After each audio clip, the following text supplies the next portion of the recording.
সুসংবাদ দিয়েছেন আল্লাহ যে তোমরা ওই জান্নাতের দিকে ছোট আর আল্লাহর ক্ষমা এবং ওই জান্নাতের দিকে ছোট যার প্রশস্ততা জমিন থেকে আসমান পরিমাণ 500 বছরের রাস্তা, যেটা মানুষ বলে থাকে, বলে সেই জান্নাতের দিকে ছোটার জন্য আল্লাহর ক্ষমার দিকে এবং জান্নাতের দিকে ছোটার জন্য আল্লাহ নির্দেশ দিয়েছে, যা তৈরি করা হয়েছে কাদের জন্য?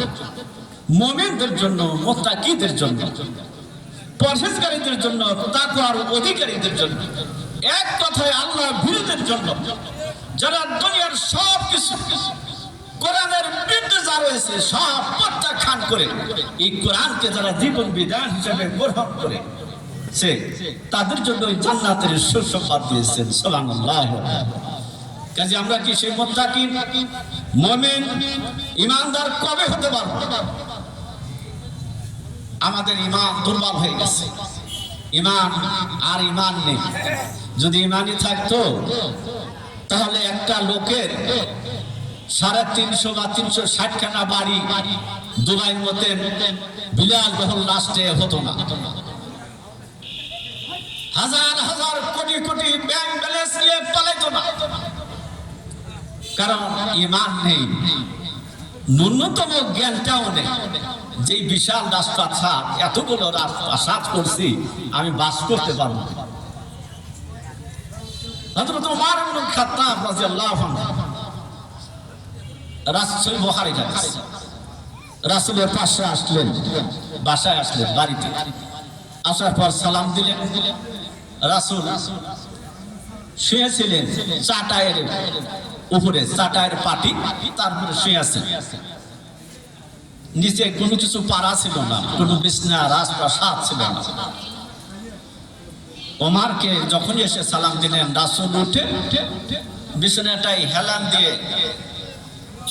হেলান দিয়ে বসলেন, কিন্তু তার পার্শ্ব দেশ পিঠ দেখা যাচ্ছে, মানে খালি। হযরত ওমর রাদিয়াল্লাহু আনহু দেখি কাঁদতে শুরু করে দিয়েছে। আল্লাহ রাসূল বুঝতেই পারলেন না ব্যাপার। ওমর আসলেন, সালাম দিলেন, আমি উঠে বসলাম, আর ওমর কাঁদতে শুরু করেছে। আল্লাহর নবী ওমরকে ডাক দিলেন, ও ওমর, তোমার কি হলো? তুমি আসলে, সালাম দিলে, সালাম বিনিময় হলো, এরপরে তুমি কাঁদতে শুরু করে দিয়েছো। ও ওমর ইবনে খাত্তাব, তোমার কি হয়েছে বলো গো? হযরত ওমর রাদিয়াল্লাহু এবার বললেন, ইয়া রাসূলুল্লাহ, ইয়া হাবিবাল্লাহ, নবী গো, আজকে আপনি চাটার বিছানায় শুয়ে আছেন, আপনার পার্শ্ব দেশে পিঠে চাটাইয়ের দাগগুলো লেগে আছে। ইয়া রাসূলুল্লাহ, ইয়া হাবিবাল্লাহ, আল্লাহ তো আপনাকে বিশ্ব জাহানের জন্য রাহমাতুল আলামিন করে পাঠিয়েছে, তারপরে কেন আপনার এই অবস্থা? ইয়া রাসূলুল্লাহ, ইয়া হাবিবাল্লাহ, সমস্ত জাহানের জন্য ওই মহান মুনি আপনার স্বরূপ পাঠিয়েছেন, শুধু মানুষের জন্য নাই, হিংস্র প্রাণী পশু পাখির জন্য আপনি রাহমাতুল লিল আলামিন। নবী গো, সেই বিশ্ব নবীর অবস্থা যদি এই হয়, কি কারণে এরকম হয়েছে? আল্লাহর নবীকে হযরত ওমর ডাক দিলেন, ইয়া রাসূলুল্লাহ, ইয়া হাবিবাল্লাহ, ওই যে তাকায়া দেখেন রোমান সম্রাট পার্শ্ব, ওরা তো আল্লাহর দাসত্ব করে না, গোলামি করে না, ওরা আল্লাহর ইবাদত করে না, ওরা আল্লাহর গুণগান গায় না, ওরা আল্লাহর তাসবিহ তাহলিল পড়ে না, ওরা কত সুন্দর রাজপ্রাসাদে বসবাস করে, ওদের কত দামি দামি পোশাক পরিধান করে, কত দামি দামি বিছানা রাজপ্রাসাদ রয়েছে। ইয়া রাসূলুল্লাহ, ইয়া হাবিবাল্লাহ, আল্লাহ সুবহানাহু ওয়া তাআলা তো আপনাকে সমস্ত জাহানের জন্য রাহমাতুল লিল আলামিন করে পাঠিয়েছেন। ইয়া রাসূলুল্লাহ, ইয়া হাবিবাল্লাহ, অবস্থা হবে। আল্লাহর নবীকে যখন ওমর ডাক দেয়া বললেন, আল্লাহর নবী হেলান দিয়ে বসেছিলেন, সহিহ বুখারীতে বর্ণনা করা হয়েছে। এবার সোজা হয়ে বসলেন, বসার পরে হযরত ওমরকে ডাক দিলেন, ওরে ওমর ইবনুল খাত্তাব, শোনো রে, তুমি কি এই ইহকালের পরিবর্তে, দুনিয়ার পরিবর্তে তুমি কি আখিরাত চাও না গো? তুমি কি আখিরাত চাও না?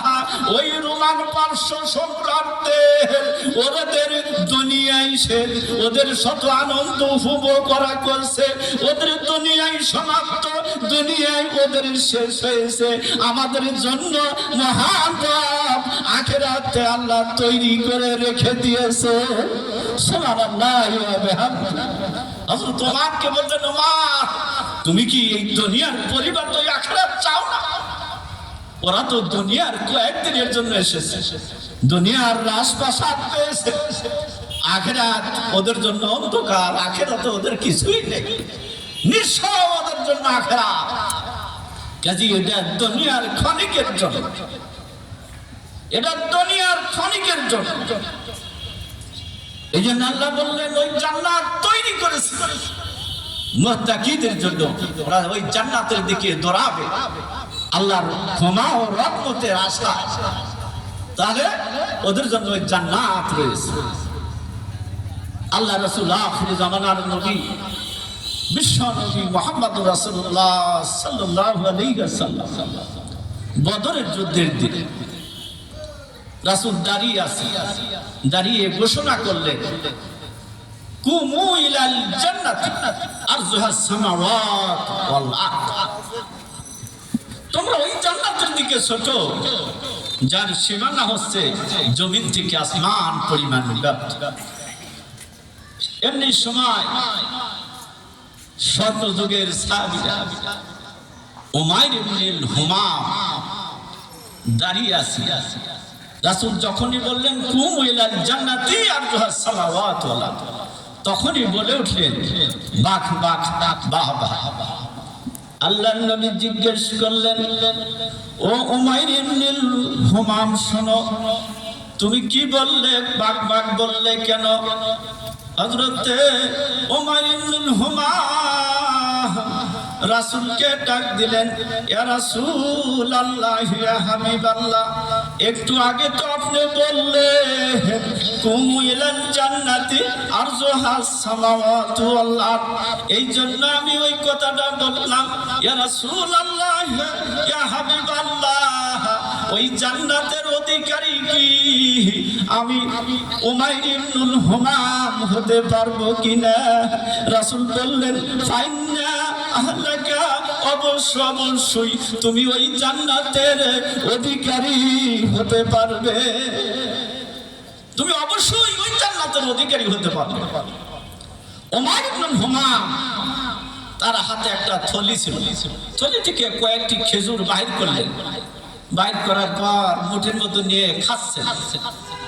খেতে খেতে খেজুরের গুলো রাসূলের সামনেই ছিটকে ফেলালেন। আল্লাহর নবী তাকিয়ে আছে, ব্যাপার, হে উমাইর ইবনুল হুমাম, তোমার কি হলো? তুমি আমার সামনেই খেজুর গুলো ফেলে দে। উমাইর ইবনুল হুমাম ভাবছে, আমি এই খেজুর যদি খাই আর খাতে যতটুকু সময় লাগবে, এত বড় হায়াত যদি আমি পেয়ে যাই, তাহলে আর আমি ওই জান্নাতের অধিকারী হতে পারবো না। আমার হায়াত অনেক বড় হয়ে যাবে, জীবনটা অনেক দীর্ঘ হয়ে যাবে এই খেজুরগুলো খাওয়ার শেষ করলে। আল্লাহর নবী জিজ্ঞেস করলেন, উমাইর ইবনুল হুমাম, তুমি কেন খেজুরগুলো ফালা দিলে? হযরত উমাইর ইবনুল হুমাম বললেন, ইয়া রাসূলুল্লাহ, ইয়া হাবিবাল্লাহ, আমি এই জন্য ফালা দিয়েছি, আমার বড় ভয় হচ্ছিল আমার জীবনটা অনেক দীর্ঘ হয়ে যাবে, আমি যদি এই খেজুরগুলো এক এক করে খেয়ে শেষ করে দেই, আমার হায়াতটা অনেক দীর্ঘ হয়ে যাবে, আমি ওই জান্নাতের অধিকারী হতে পারবো না। ইয়া রাসূলুল্লাহ, ইয়া হাবিবাল্লাহ, আমি এই জন্য ফালে দিয়ে পেয়েছি, আমি ওই জান্নাতের অধিকারী হতে চাই। আল্লাহর নবীকে এই কথাগুলো বলেই উমাইর ইবনুল হামাম দৌড়িয়ে বদরের প্রান্তে চলে গেলেন। বীর বিক্রমে জাহাজ শুরু করে দিলেন, তরবারির আঘাত শুরু হয়ে গেল। এক পর্যায়ে অনেকগুলো কাফেরকে হত্যা করার পর উমাইর ইবনুল হামাম শহীদ হয়ে গেলেন। আল্লাহর নবী লাশটা দেখে বললেন, ওর জান্নাতে যেতে দেরি হয়ে যাচ্ছিল, এই জন্য আমার সম্মুখে খেজুরগুলো ফেলে দিয়ে ওই বদরের প্রান্তে ঝাঁপিয়ে পড়েছে। রাসূল বললেন, এদের এই অবস্থা জান্নাতে যেতে দেরি হবে দেখে খেজুর খাওয়া শেষ করলেন না, ফেলে দিয়ে যুদ্ধের ময়দানে ঝাঁপিয়ে পড়লেন, শহীদ হয়ে গেলেন। রাসূল বললেন, ওই জান্নাত ওর জন্য অপেক্ষা করছে। সেই জান্নাত পেতে গেলে আমাদের হাজার হাজার কোটি টাকা দুর্নীতি করতে হবে, রাহাজানি করতে হবে, এরপরে আমাদের মাথায় কাজ দিবে না। ওটা যদি করি তাহলে ওই জান্নাতের সীমানা তো দূরে থাক। সহিহ বুখারীর হাদিস, রাসূলের আসবাবপত্র একজন সাহাবী কিরকিরা নাম, কিরকিরা নাম, তিনি দেখাশোনা করতেন। আল্লাহ রাসূল বললেন, ওই কিরকিরা সরাসরি জাহান্নামে যাবে না। সাহাবারা আশ্চর্যজনিত হয়ে গেলেন, ব্যাপারটা কিরকিরা সরাসরি জাহান্নামে যাবে ব্যাপার। সাহাবারা তার বাড়িতে গেলেন, আসবাবপত্র হাতিয়ে একটা আবা পেলেন, রাসূলের একটা আবা, একটা জামা, একটা ওই জুব্বা টাইপের একটা জামা ওই বাড়িতে পাওয়া গেল। সাহাবারা নিয়ে এসে বললেন, এই কারণেই ওই কিরকিরা সরাসরি রাসূল বলেছেন জাহান্নামে। আস্তাগফিরুল্লাহ, সুবহানাল্লাহ। শুধু একটি আবার কারণে রাসূল ঘোষণা করলেন জাহান্নামে যাবে সরাসরি। আর আমরা হাজার হাজার কোটি কোটি টাকার দুর্নীতি করার পরেও আবার ওই জান্নাতে যেতে চাই। এত সহজ না, ওই জান্নাত এত সহজ না। ওই জান্নাত